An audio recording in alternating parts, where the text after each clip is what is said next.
back to the channel, my returning subscribers, and if you're new, welcome to the channel. We are on day 9 of the Advent, and yesterday we looked at Ruth. Ruth was wed to Boaz, and they gave birth to Obed. Obed is the father of Jesse, and Jesse is the father of David. So, of course, we're skipping over quite a bit of information because it's so much.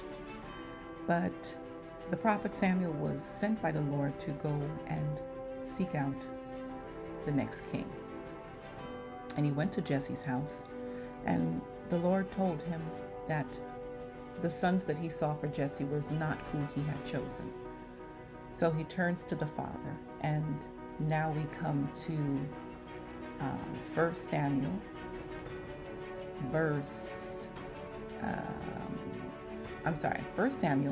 chapter 16, and we can start at verse 11, and it says, "Then Samuel asked, 'Are these all the sons you have?' 'There is still the youngest,' Jesse replied, 'but he's out in the field watching the sheep and goats.' 'Send for him at once,' Samuel said. 'We will not sit down to eat until he arrives.' So Jesse sent for him. He was dark and handsome with beautiful eyes. And the Lord said, 'This is the one. Anoint him.' So as David stood there among his brothers, Samuel took the flask of olive oil he had brought and anointed David with the oil. And the Spirit of the Lord came powerfully upon David that day. From that day on, then Samuel returned to Ramah." Then let's look at how David defeated Goliath. So for that, we're going to 1 Samuel, and we're going to chapter 17, and we'll look at verses 32 through 50.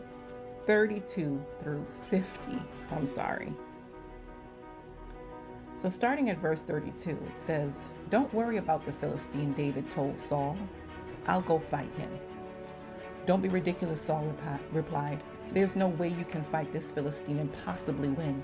You're only a boy, and he's been a man of war since youth." But David persisted. "I have been taking care of my father's sheep and goats," he said. "When a lion or a bear comes to steal a lamb from the flock, I go after it with a club and rescue the lamb from its mouth. If the animal turns on me, I catch it by the jaw and club it to death.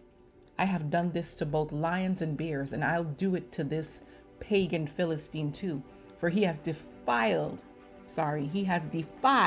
the armies of the living God.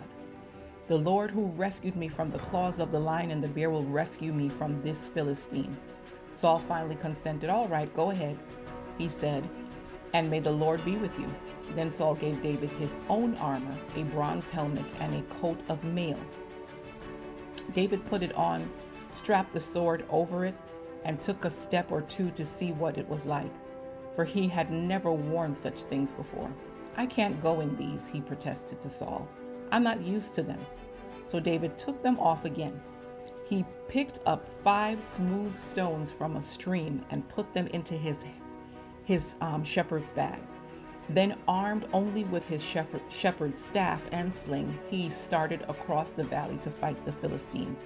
Goliath walked out toward David with his shield bearer ahead of him, sneering in contempt at this ruddy-faced boy. "Am I a dog," he roared at David, "that you come at me with a stick?" And he cursed David by the names of his gods. "Come over here, and I'll give your flesh to the birds and wild animals," Goliath yelled. David replied to the Philistine, "You come to me with sword, spear, and javelin, but I come to you in the name of the Lord of heaven's armies, the God of the armies of Israel, who you have defied. Today the Lord will conquer you, and I will kill you and cut off your head. And then I will give the dead bodies of your men to the birds and wild animals, and the whole world will know that there is a God in Israel.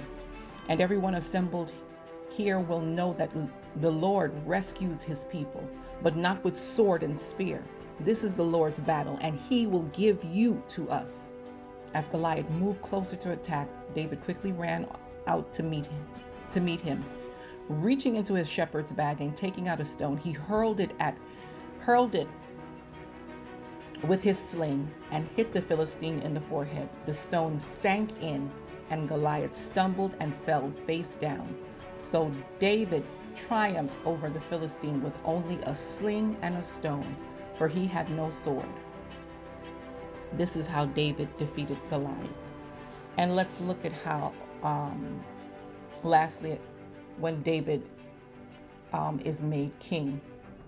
So for that, we're looking at 2 Samuel chapter 5, verses 1 to 5. And it says, Then all the tribes of Israel went to David at Hebron and told him, We are your own flesh and blood. In the past, when Saul was our king, you were the one who really led the forces of Israel.